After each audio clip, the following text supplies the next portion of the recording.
and UFOs. Pretty much my favorite things on Earth. And we take the dive with Daniel Pinchbeck, author of many books, including Breaking Open the Head, which is a fantastic book on ayahuasca. We're going to jump right into this episode, but first, this. This episode of the DTFH was brought to you by the HTML Wisdom Shamans over at Squarespace.com. Friends, if you need to make a beautiful website, Squarespace has everything you need to produce something so glorious. It has the possibility of not just amplifying your own life as though somebody had just injected the light of a radiant sun god into your jugular vein, but also it can help you create your business or your podcast, or even better, it can help you create something for no reason other than just wondering what would happen if you had a website floating out there in the beautiful winds of the internet. Why not make a beautiful website to celebrate the life of your grandmother? Think how excited she would be to suddenly go to her website and see, there it is. My grandson loves me so much, he made a website filled with just pictures of my feet. Whether you need to get a website up fast or you want to create a high-level website of deep, profound complexity, like the one you'll see over at DuncanTrussell.com, Squarespace has everything you need to start building a glorious website today. Squarespace perfectly sizes to any device. They have shopping cart functionality if you want to start selling something, and they are perfect for launching your podcast. It's a really incredible company. I've been working with them now for many, many years, and every time I upload an episode of the DTFH, I use Squarespace's interface, and I have not had a problem yet. They're wonderful. Try them out.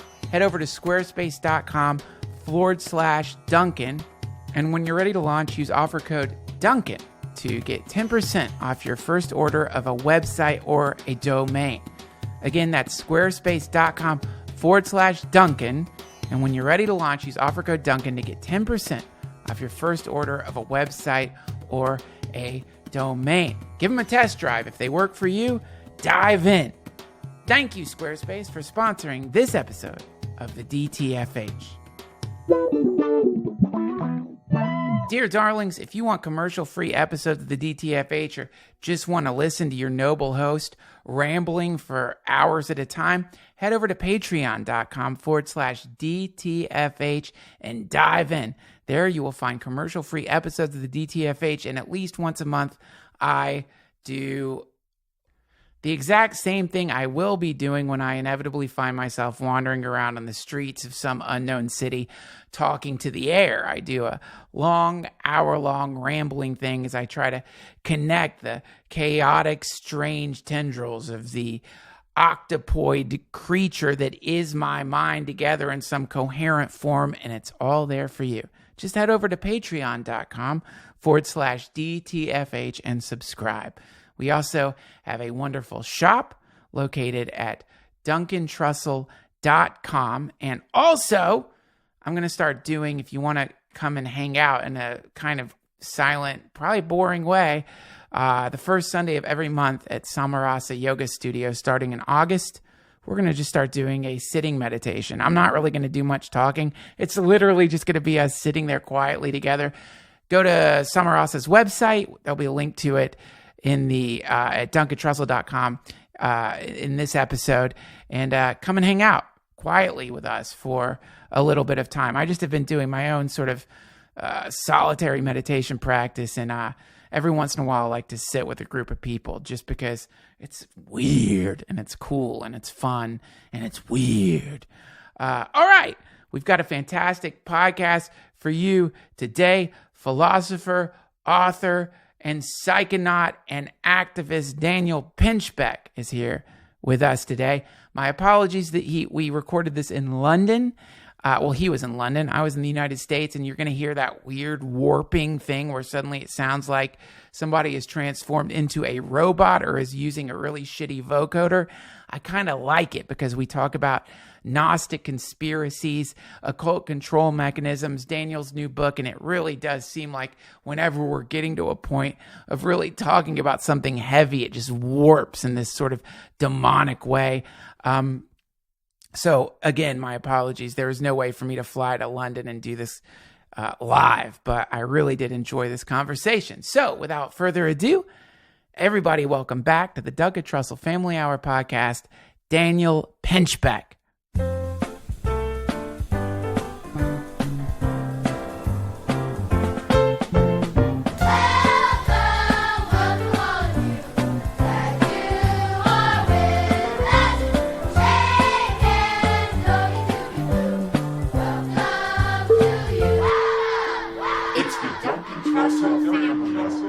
Mr. Pinchbeck, welcome back to the DTFH. It's good to see you, man. I got to tell you, I'm on your email list, and the book you just wrote, you called it an essay, popped up on my feed, and it's right up my alley. And so I just want to talk about this incredible book because it involves everything I love: occult conspiracies, the UFO phenomena, as people are calling it, and Gnosticism. So just for my own selfish desires, I wonder if you could start off by giving a very brief synopsis of Gnosticism as you understand it, because it's been really weird. It's hard for me to wrap my mind around it. Yeah. I mentioned that a good source is this book by John Lamb Lash, Not in His Image. But essentially this idea that, some people think that Gnosticism is a heretical sect of Christianity, but it actually that it was pre-existing mystery school wisdom of the ancient world, that the form that it took in the classical world until it was really persecuted pretty much out of existence in like the 4th and 5th century. And the core belief, it's very different than Orthodox Christianity. They talk about a beautiful goddess who lived at the center of the universe called the Pleroma, who began to have visions and dreams of this, emerald green and blue planet floating, in the universe, and which was the Earth.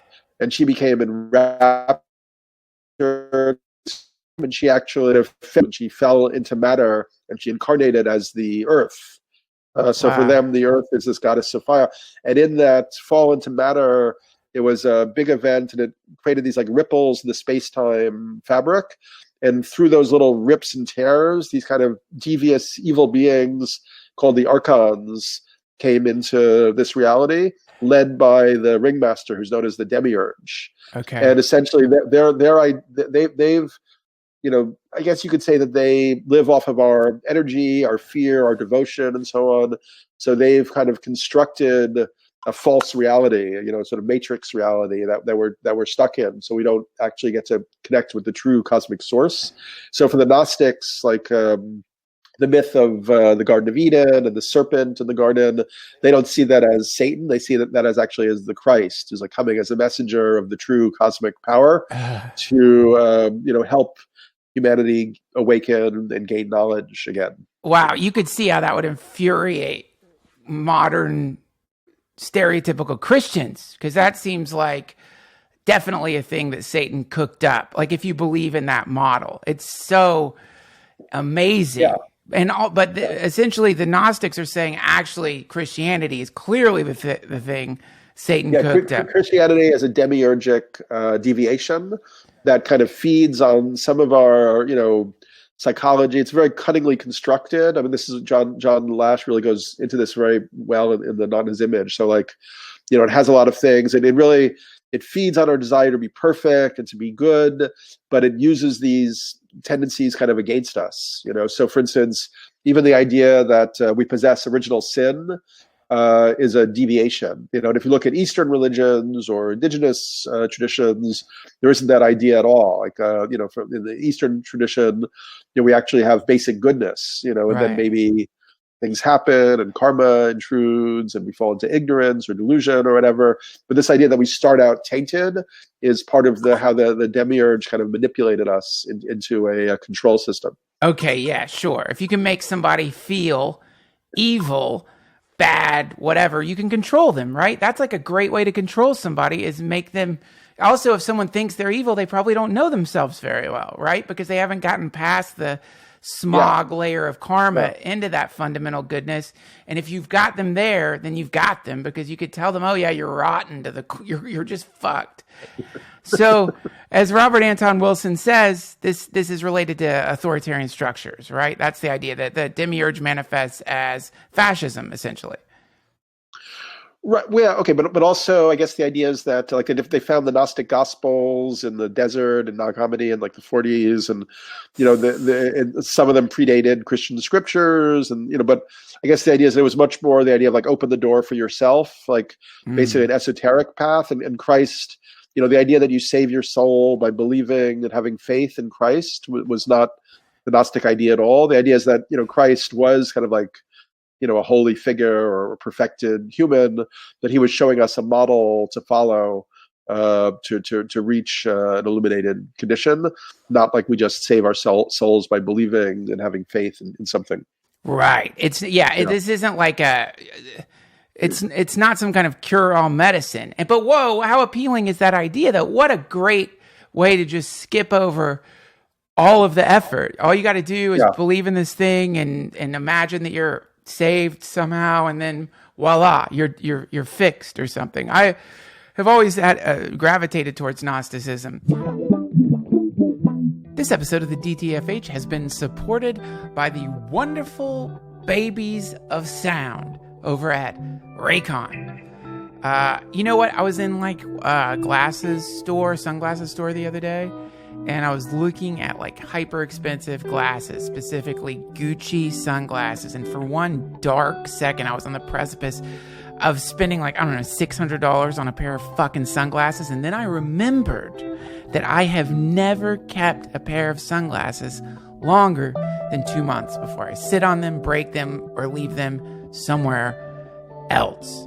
Similarly, I once had a pair of super expensive Apple fucking AirPods, and I left them in an Uber, and I decided, you know what, fuck it, I'm not doing that anymore. I'm not gonna buy another pair. I'm just not gonna have nice fucking earbuds because I lose them. And then I got sponsored by Raycon. Raycon, they have wonderful wireless earbuds that start at about half the price of any other premium wireless earbuds on the market, and they sound just as amazing. The company was actually co-founded by Ray J and celebrities like Snoop Dogg and Cardi B. Raycon's E50 wireless earbuds have totally changed the game. They're comfortable, they're easy to take anywhere, and they've got these fancy cases that I like. I don't know why I like shit like that. Unlike some of your other wireless options, Raycon earbuds are both stylish and discreet, with no dangling wires or stems. Those things could kill you, suck you into a wood chipper. You want to risk that? You need wireless buds, baby. They look great, they sound great, and most importantly, if by some horrific, catastrophic moment of being distracted or pickpocketed by some earbud thief, at least you don't have to feel the gnawing guilt of thinking that you threw away a shit ton of money because you couldn't keep your fucking earbuds in your pocket. Raycon offers their wireless earbuds for everyone in a range of fun colors and at an unbeatable price. Go to buyraycon.com/Duncan to get 15% off your first order. That's buyraycon.com/Duncan for 15% off Raycon wireless earbuds. If you've been eyeing a pair, now is the time to get this glorious deal. It's buyraycon.com/Duncan. Support our sponsors because these sweeties support us.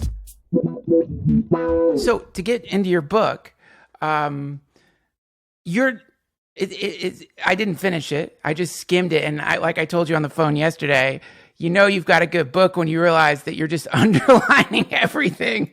But I want to read a quote from it, if I can find it here. And maybe you could explain it to me. 1 second here. Sorry. Okay. And if you hear a baby, that's my baby. A likely story. Why would I even say that? Like you wouldn't think it was my baby. Why would I even say that? What's wrong with me? Okay. So, damn it, I lost my space. Here it is. Okay, this is it. It seems an invisible something presses down on us, contorting all of our efforts so that our best intentions lead to the worst outcomes or the repetition of old miseries. Of course, most would argue that this force is simply human greed and ignorance, and they may be correct, but perhaps other forces are at play as well.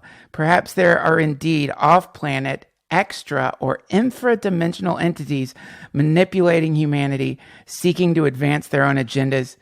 To be honest, I am quite certain this is the case. How are you so certain? Well, I guess it has to do with, my own personal experiences and like trying to build, counter institutions or alternatives. And it just feels that there's like, monkey wrenches get thrown in, like something doesn't really want us to evolve in a positive direction.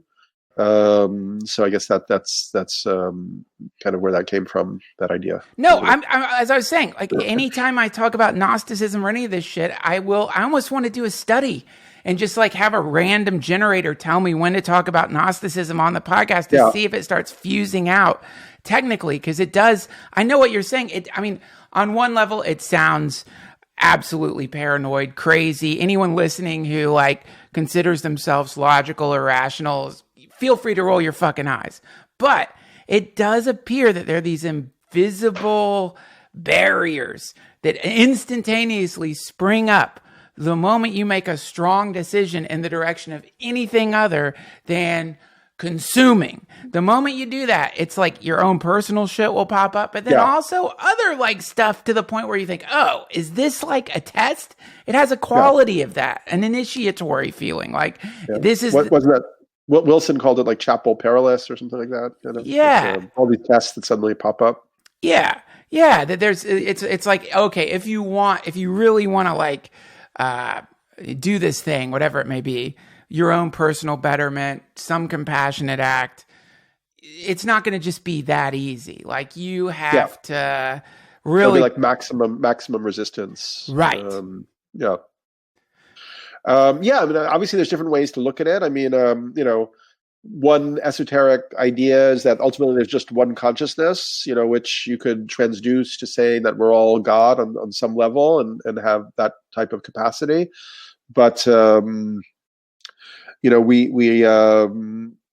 a sense, I did organize 2 retreats years ago with the Code in Colombia, and they walked like 25 hours down to the mountains to hang out with us and talk about their spiritual philosophy. And that's the culture where like the young kids who are going to be the teachers spend like 7 years or more in like a dark retreat in a cave, so that they learn all the metaphysical traditions and ritual traditions without actually seeing the world, and then they come out.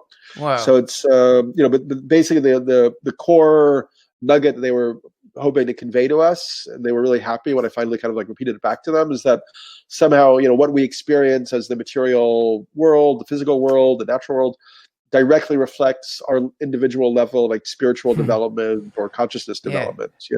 So in a way that on one level, if we get these negative attacks and reflections back, it probably just means that we have more work to do, like more development to do, and we haven't really integrated like the shadow. But I talked about in that essay that you're involved with right now, the occult control system. Jung wrote a book called The Flying Saucer Myth, which was his last work. He also believed that we were moving into the time that these religious traditions talked about as apocalypse, which for him, the word apocalypse literally means unveiling of the hidden thing or the revealing or the uncovering. And actually what the ultimate positive meaning of it is Jung talked about it as the coming of the self into conscious realization.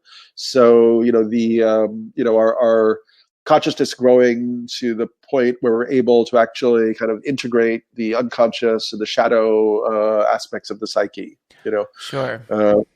So that maybe it's just necessarily part of this process. Like we can't really, the whatever leap we're trying to make individually and collectively, requires these tests and these failures and then trying again. And, as Samuel Beckett said, try, fail, try again, fail better, Oh, fail better. but I've become an expert at failure, so that's good news. But I think I could give you a run for your money now. We'll have a contest.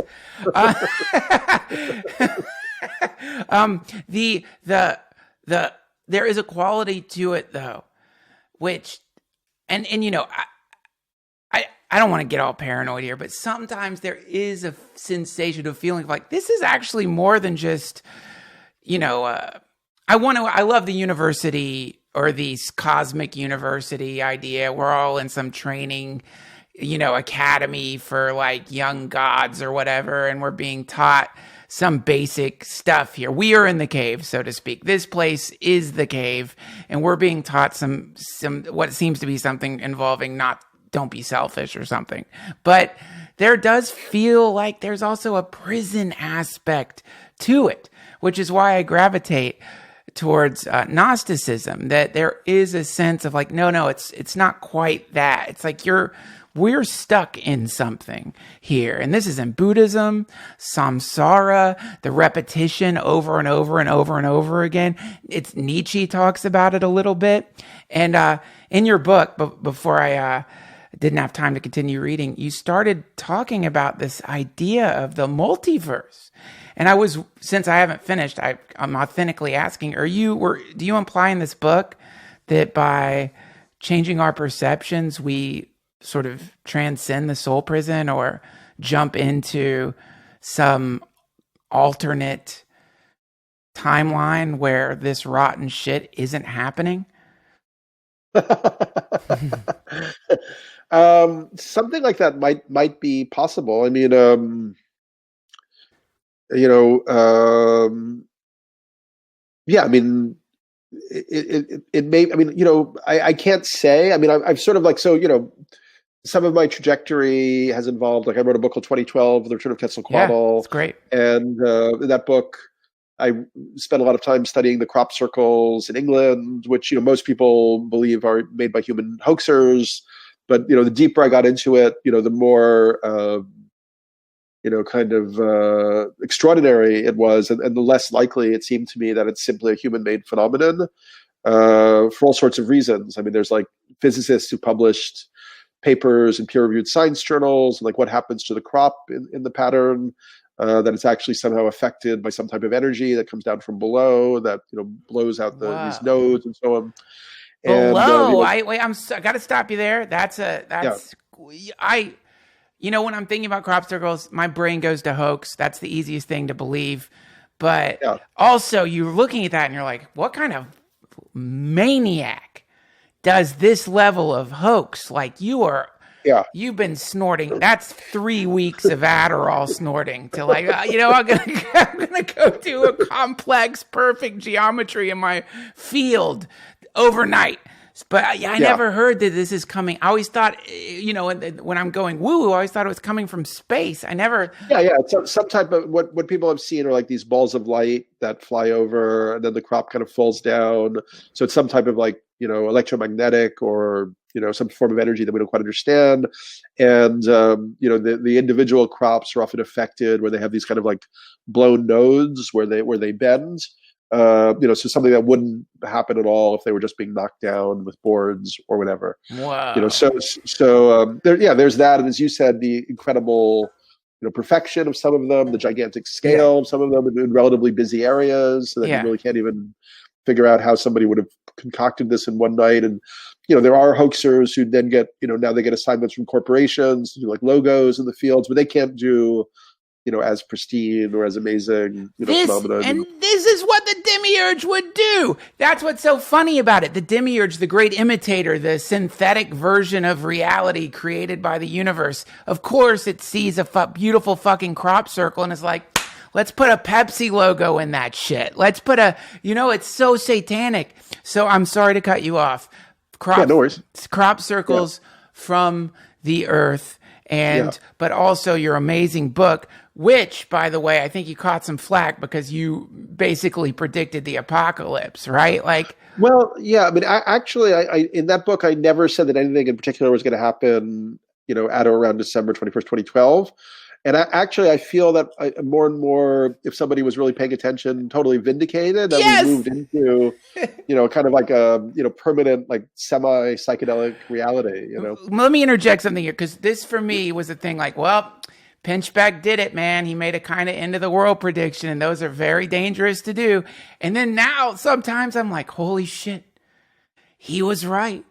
The end of the world isn't ending the way we thought it would end. That's the thing. Like, people have within us an concept of the end of the world, which involves volcanoes, tsunamis, explosions, nuclear holocaust.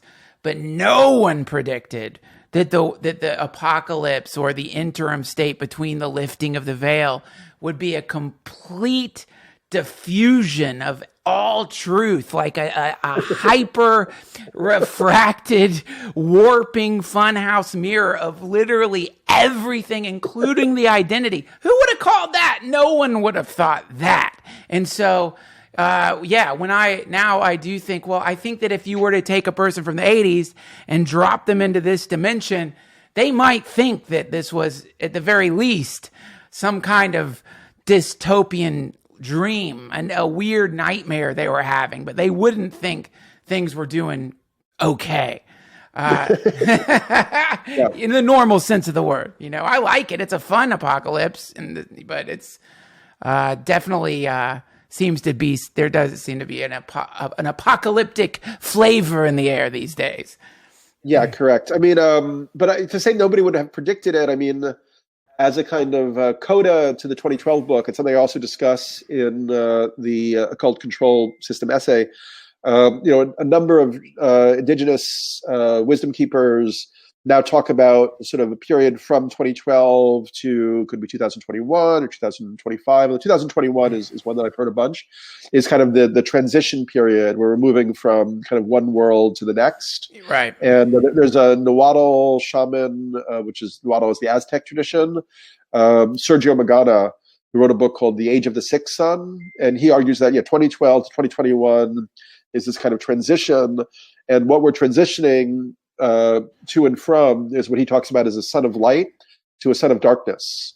So I know that sounds, scary, but essentially from their perspective, the last thousands of years, we were under a sun of light, and the focus of human investigation, inquiry, and activity was kind of the waking world, the material world, through technology, through science, through agriculture, through rational thought, and so on.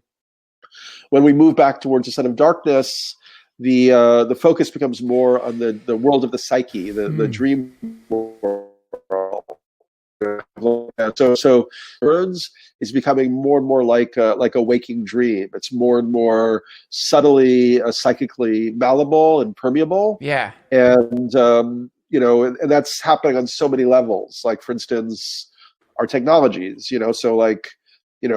20 years ago, if we wanted to arrange this hangout, it would have been extremely difficult. Now it's like so simple and expensive. If you want to, what's that? Yeah. And if we wanted to, if you wanted to make a sculpture, you would have had to learn, how to make a sculpture. But now you could just draw something on a napkin, and a 3D laser printer could create it for you. So this sort of interplay between the psychic and the physical is becoming more malleable.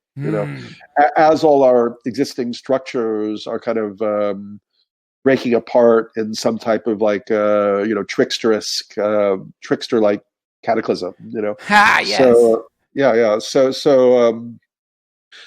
I find that so. And by the way, also when we talk about either the Gnostic kind of framing or this Aztec construct around the sixth sun and the fifth sun and the sixth sun, or Rudolph Steiner or William Owen Thompson or Carl Jung, I think that it's really important because we've come from a very literal and dualistic way of understanding the nature of reality.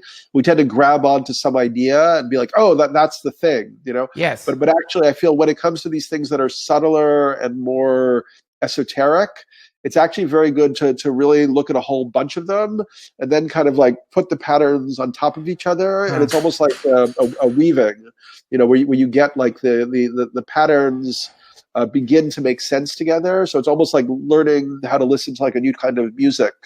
So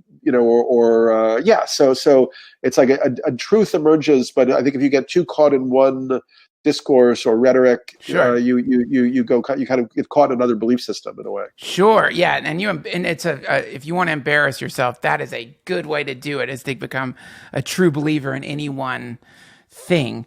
And these days, probably it's all gone. It's all up in the air now. That was the Buddha saying. It's already broken. It's shattered. The whole thing is shattered, and it's shattering more and more and more. And as part of that shattering, there is this sudden emergence of news stories that, had they come out in the 80s, would have caused riots. But now we're like, oh, whatever. UFOs. I'm watching CNN reporters talk about how the Air Force is picking up signals on this high-tech radar of these Tic Tacs, and then that should be the news story. Right? Like wouldn't that just be the one what we're all just talking about? It's like, wait, there's things flying around that are breaking the laws of physics. And some of them are like spheres rotating within cubes and stuff like that. But it's like shit's black pyramids. Yes, but shit's so weird right now that people are like, we'll think about that later. This to me is something that it really got me rubbing my head, wondering like, well, I guess there is no hope, in the sense that the hypnosis that so many people are under right now is so intense that things breaking the laws of physics are being written off as we understand them. I mean, what I propose in the essay is that, this is probably like a hyperdimensional intervention.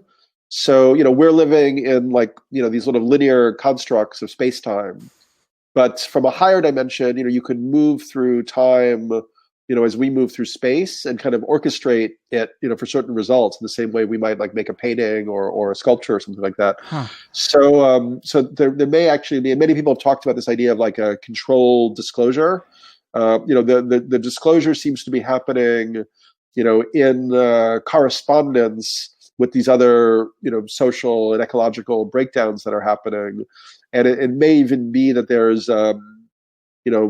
agendas that are, from these, say, hyperdimensional forces that are not to our best interest or to our benefits. And that's also playing out. It's very hard to accept that as something legitimate, because it's so wacky from the way we've been looking at reality.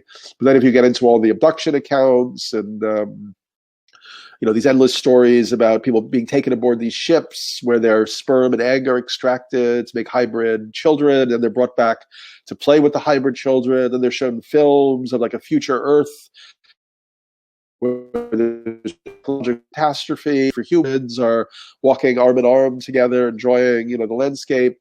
I mean, it almost seems as if we're being like set up or prepared for some type of, crack in the structure or disruption.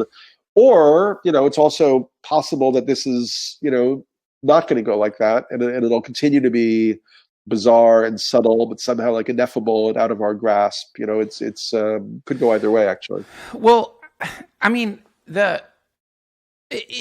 it seems that whatever these things are, and Occam's razor tells us that these are some kind of new military drone, maybe using alien technology or reverse engineered alien technology.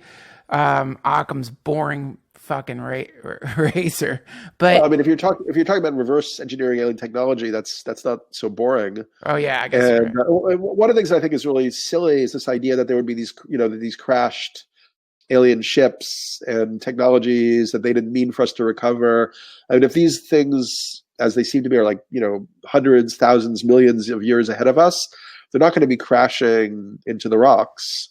So if we have recovered anything, it's because whatever's behind this thing wanted us to recover these things at these particular junctures, right? As part of this unfolding narrative that they're constructing around us. Well, I mean, let's say it is legitimately, and I'm sorry to say boring. No level of this is boring. It's all fascinating, but let's just imagine it's some kind of new drone. Like they figured out how to, I don't know. I read about what an Air Force pilot or an engineer was talking about. Well, here's what it would have to be, or what we, based on our understanding, what it would be. And they were mentioning something to do with the superconductor, but one that operates at room temperature, generating a mass that was somehow more than the planet, meaning that you would not be pulled into the gravitational well, and then you would then be, it's anti-grav, basically.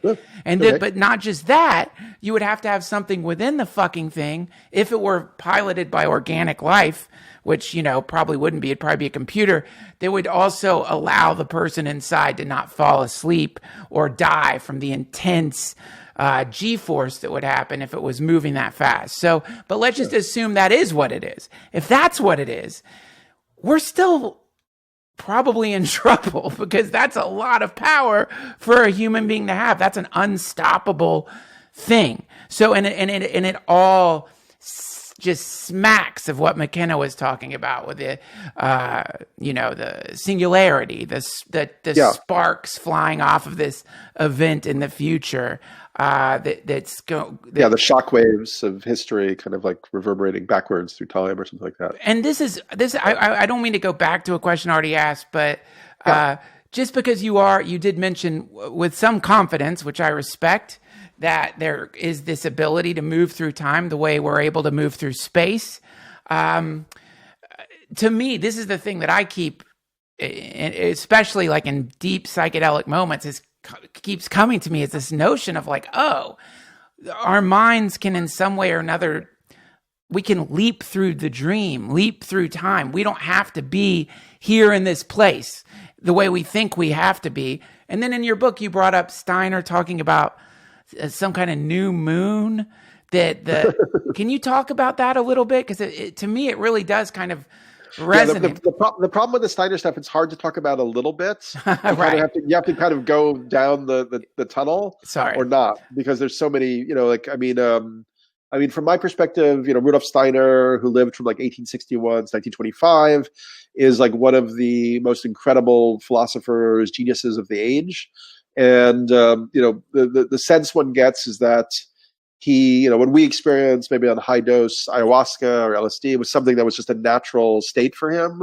And so when he went to bed at night, he would close his eyes and he would enter into all these other visionary realms. And then he realized that nobody around him had this ability, so he was careful not to really talk about it until he became like a philosopher, got a degree in philosophy, was like, had a job studying Goethe's science papers.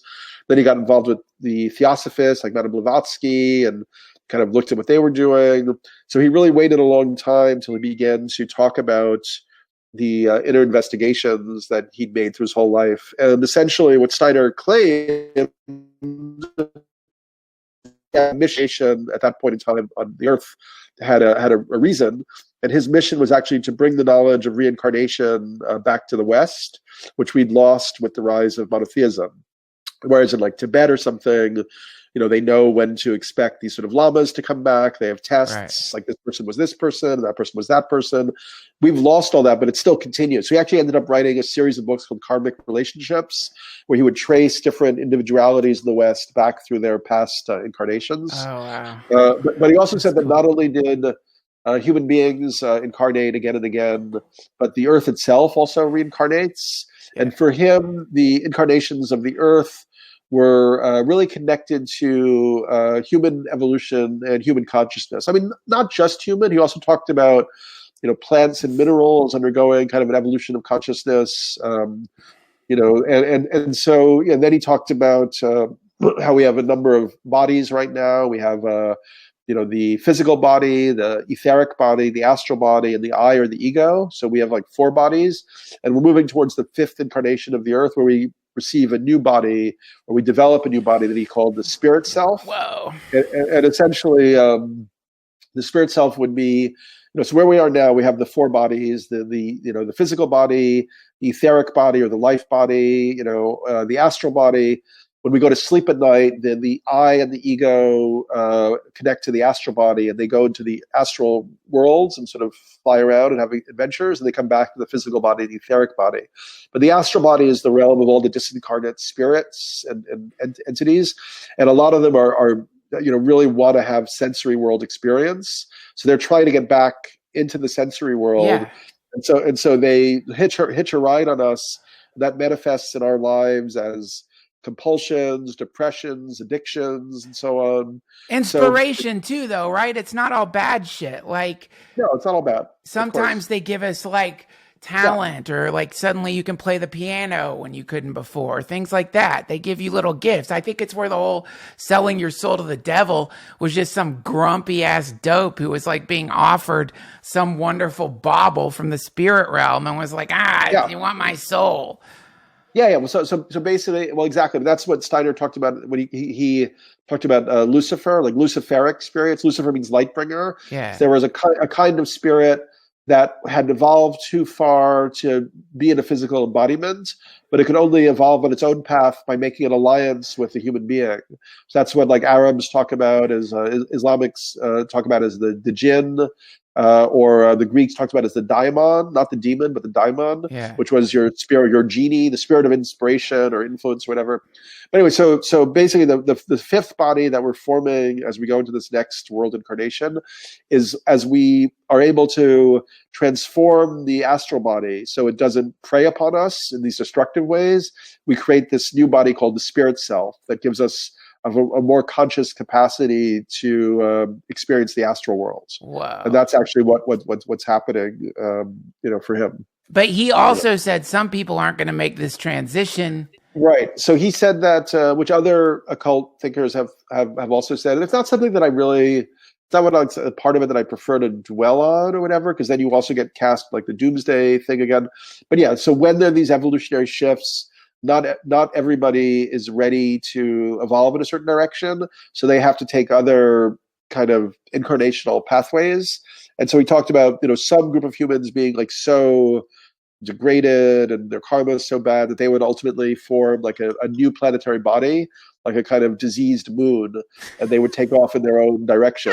Trump rally, just a fucking infinite Trump rally floating up there. I like it. I'm sorry. I love it, man. I love that. I mean, it's such a fantasy idea. And I know, and again, I don't mean to dehumanize anybody. And I really mean that. But at some level, God, Jesus, don't you fantasize sometimes, man, about this is what I think sometimes. If suddenly the ability, it just happened that we could move into another dimension. Anyone had it. If you wanted to go, you could go. Maybe you couldn't come back. Say it's another planet. I don't know what it is. How many people would stick around here? Especially if that place had within it all the things certain personality types would love. Power. Well, that's also kind of, when you study, so many of these abduction accounts, they also talk about, like Carla Turner wrote these books where she talked about they go up there into these abductions, they're actually trained to operate the saucers. They're kind of told there's going to come like an ecological or military catastrophe moment, and then the aliens are going to scoop a lot of humans like onto these ships and like take them somewhere else, And I would say that if that is happening and seems like what's on offer, I would definitely stay away from those ships. What? I think Who do you work for, Pinchbeck? Well, anybody can make their own determination at that point. But I would prefer to go down with the ship than go up with their ship. You're not going to get on the ship. Come on. Not those particular aliens. No. Jesus. See, this is the problem. This reminds me of something one of my friends mind fucked me with a long time ago, which is like, when you die, don't go in the light. You'll regret it. Oh, really? Yeah, like That's the opposite of the Tibetan Book of the Dead, no? Oh, I know. I mean, this was the worst mind fuck of all time because it's like now you're going to give me another thing to be confused about when I die. It's like, how does he know? What's his specialized knowledge? I didn't ask. That's something you would ask. I didn't ask. I was just like, oh fuck, man, great. Like now I'm going to have to roll the dice even then. But again, there is like a sense of, well, one of my friends, Jason Louv, said to me, you know, if the Gnostic stuff is right, then you kind of do have to be suspicious of if potentially all ethics, all morality, all of what we consider to be right, you know, at least from a sort of mundane sense, could potentially be a trick, not a trick UFO, but a sort of, I guess you could say, linguistic UFO or a codified UFO that people are jumping into, imagining there's some safety in these like weird regulations, stipulations, and laws, particularly things involving like monogamy, all the standard shit that keeps people manacled into a specific type of life. You know what I'm saying? It's like it's people are already jumping on the wrong UFOs. Totally. Yeah, well, that's actually today I was preparing for a workshop I'm giving with a friend on the trickster. And then I was starting to think about how, because there's this guy, George Hansen, who wrote a book called The Trickster and the Paranormal. I interviewed him once. You should totally have him on your show. He's really fascinating. I would love to. Yeah. But he was talking about how, like, you know, we tend to, we construct these like rigidified structures, you know, bureaucracies, governments, monetary systems, education systems, and we keep trying to like banish and reject the trickster. But now we reached a certain point in doing that, and now the trickster has just like erupted into everything. You know, it's like the ecological crisis. Like Trump is like the Lord of Misrule, like the Loki. You know, like in a way, even that trickster energy has been now sort of co-opted for the far right in a way. Whereas in the '60s, the trickster was more on the side of like the yippies and the counterculture. You know. So I that's a very interesting thing to think about, I think. I do too. I mean, this to me is maybe a blasphemous thing for some people who don't want to admit it, but like with all the vileness of it from the story of the coyote and like, I don't know, I'm going to fuck it up, but coyote is I don't know which creature, some wonderful creature, maybe a raccoon, I don't know, leaves their kids with coyote. You know, this is a myth. Coyote somehow is like, I'll babysit these kids. Yeah. And, you know, the coyote being the trickster symbol for a trickster, you know? And so this poor dumb raccoon goes wandering off, and while the raccoon's gone, the coyote decapitates the kids, puts their heads on sticks, and then holds them in the window so it looks like they're like happy that the mother's coming home. But the fucking thing this is the trickster figure. Everyone thinks the trickster is like, I don't know what, man, Jim Carrey or some kind of like benevolent thing. This thing is like lava, magma, avalanches, the barbell a weirdo throws from the overpass. It's not all like that what we know. And anytime you're around a true comic, a real comedian, like at the Comedy Store, the ones who hang out there till 3 a.m., watch the fuck out, man. They're like, they will suck you in just for fun. They won't hurt you on purpose, but you might get hurt if you're egoic or you're stuck in some certain part of yourself. Anyway, well, I guess it would hurt if they decapitated you and put your head on the stick. Well, they'll decapitate your ego, or they'll decapitate, you know what I mean? They'll do a nice decapitation of the things that you love the most, and then do a little show with them and their corpses in front of you. But what I'm saying is, in that sense, to me, there is something beautiful about the American Trump right now, because it's so purely that like chaos, like just a crazy swirl of like absolute illogical, complete confusion and a weird penduluming thing. So in that way, it's like, my God, I guess in the same way it's like the Antichrist qualities in that are so amazing, because we always thought it would be The Antichrist is supposed to be the Omen. It's supposed to be Damien or whatever the fuck, right? There's this sophisticated guy drinking out of goblets, not some like lunatic all blown out on coke. What the fuck? So, well, I mean, also the question is, where does it go from here? That's a very interesting question. What do you think? Where do you think it goes? Well, I mean, so the last book that I published, I mean, I also want to discuss the new book that's coming out in September about ayahuasca. Okay. It was this book called How Soon Is Now? And in that book, I was looking at the ecological crisis as something like a collective initiation or rite of passage for humanity. Yeah. That is going to force us to move from kind of adolescent immaturity to adult responsibility as a species. And now I see that happening in like the children's movement and Greta Thunberg, who's basically seems like the voice of God right now. Wait, okay. Can you wait? The children's movement. What is that? I missed that. All these kids in Europe who've been like striking and doing climate marches and so on. And Greta Thunberg is the 16-year-old Swedish schoolgirl, has a little bit of Asperger's, who's been speaking at, she spoke to the UN, she spoke to the UK Parliament, and they declared a climate emergency. She's a very, focused voice who's somehow been given a lot of primacy right now. Actually, one of her ancestors apparently was the scientist who discovered the greenhouse effect back in the 19th century, which is quite interesting. Yeah. So this ecological crisis is this kind of collective rite of passage for humanity. And I think the movement towards the regressive movement towards the right is very much caused by what's happening ecologically. Just as in the 30s, the societies were getting crowded and people were, the Germans wanted more living room, the Lebensraums that led to Nazism in some ways.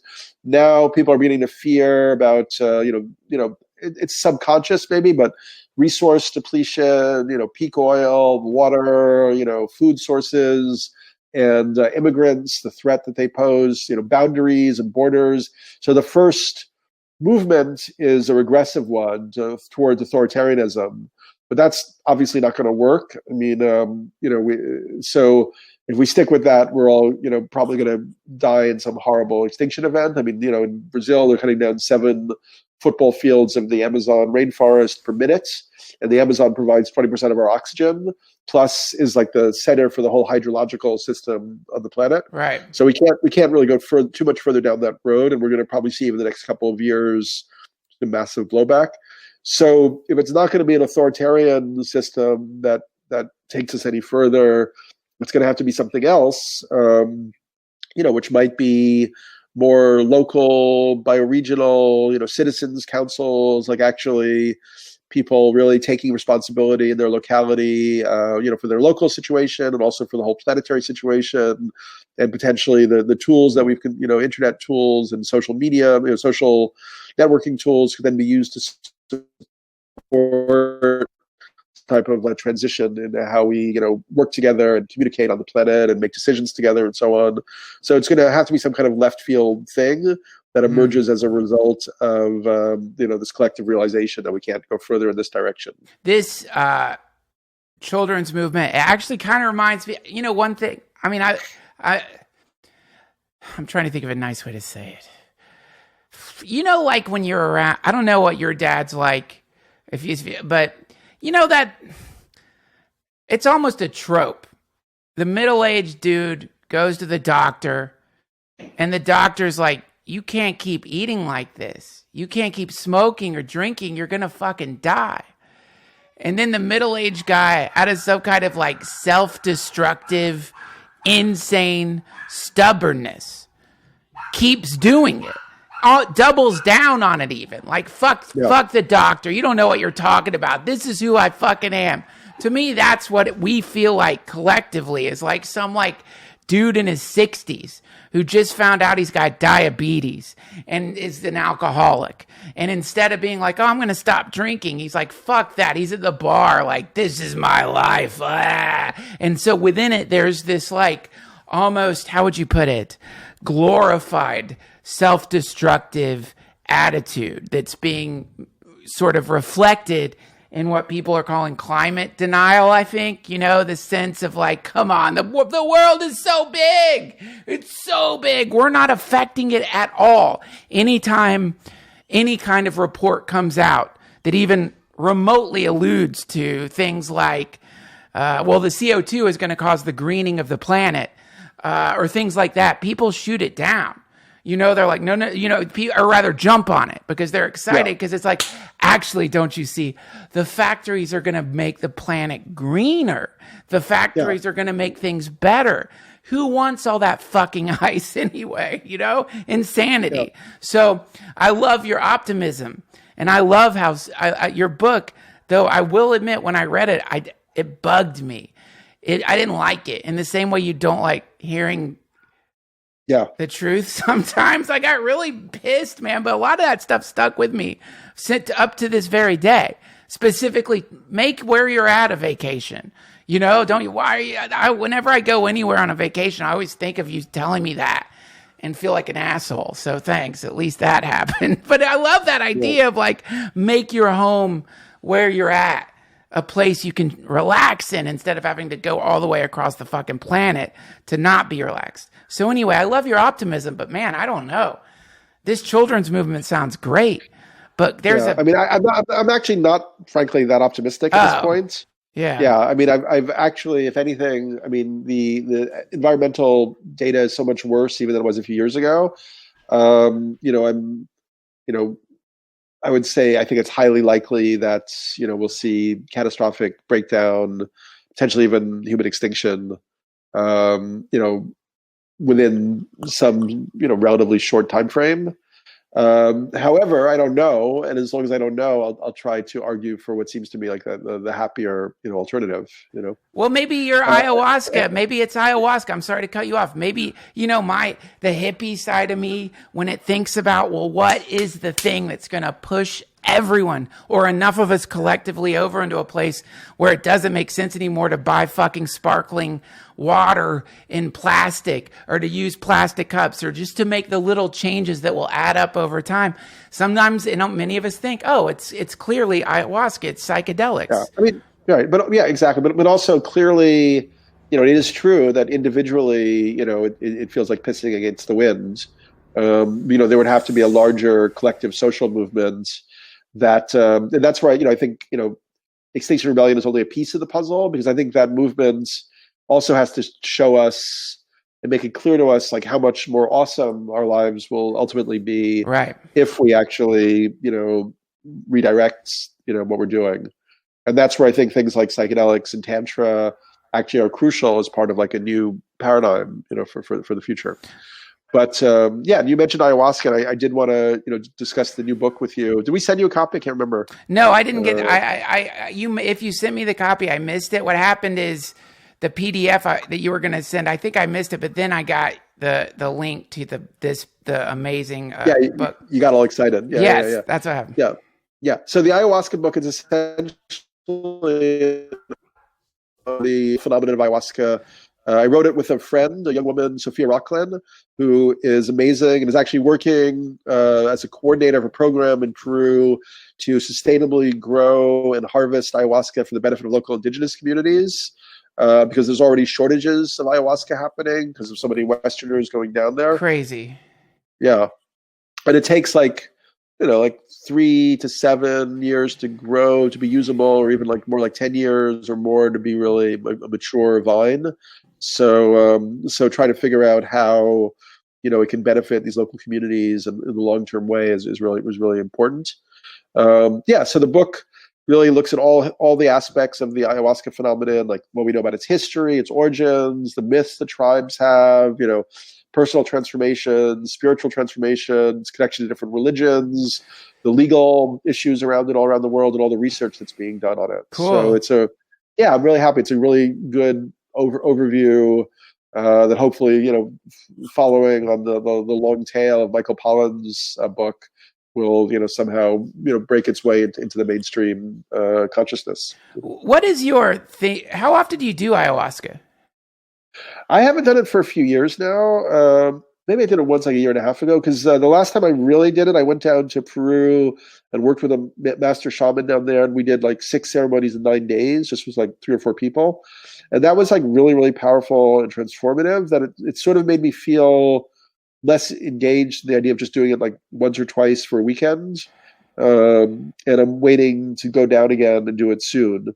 But I want to do it in that immersive way, perhaps in Diana with another plant, which is a really big part of the Shipibo tradition. Right. So yeah, I'm waiting to hear the call of it, and I haven't heard it for a little bit of a while. I have never done ayahuasca. I've smoked. I've done many psychedelics, but for some reason ayahuasca, I always have this sense of like an embarrassing sense of like, oh, you're not ready for that. You can't do it yet for some reason. It's quite annoying. I mean, I know I'm a just do it. Okay, I got your permission. Just do it. Shut up. Well, maybe I will. Man. Yeah, there's some great people I can connect you with. That would be awesome. Yeah, I would like that. I think maybe I am ready now that I have a son. It probably help the family too. I know it heals. I mean, I know that because I've met people who have been healed by it, and so I know that much. I also know it throws some people into manic episodes too. Yeah, it's not a magic bullet or whatever. I mean, it can show you things, but then also you have to kind of do the work. It's not Jesus. Right. So thank you so much. I love chatting with you, and I really, really love this essay. You're calling it it seems like a book, whatever. I love this. A little bit, yeah. I love your writing. You're so talented, and I'm glad to hear that you have a new book coming out on ayahuasca. Can you tell people where they can find you? You got any events coming up or anything that people can go to? Sure. I mean, we will have lots of events in the fall. I think September 10th in New York, we'll do something at McNally Jackson down on South Street. And that stuff is still kind of being assembled and set up. People can find me in all the usual ways, like Instagram and Twitter and Facebook. And the books are on, Amazon or at bookstores. When Plants Dream is the new one. And, the Occult Control System is the one that we've been talking about a little bit too. Thank you, Daniel. I really appreciate it. Thanks for having me, buddy. Have fun in London. Good to see you. And I hope to see you soon. Bye. Hare Krishna. Thank you. Ciao. Ciao. Dear friends, thank you so much for listening to this episode of the DTFH. All the links you need to find Daniel Pinchbeck, Samarasa Yoga Studio, and anything else we mentioned, including Daniel's awesome book/essay, are going to be at duncantrussell.com. Much thanks to Raycon and Patreon for supporting this episode of the DTFH. Please support our darling sponsors who have taken the precarious dive into supporting the DTFH. Give us a nice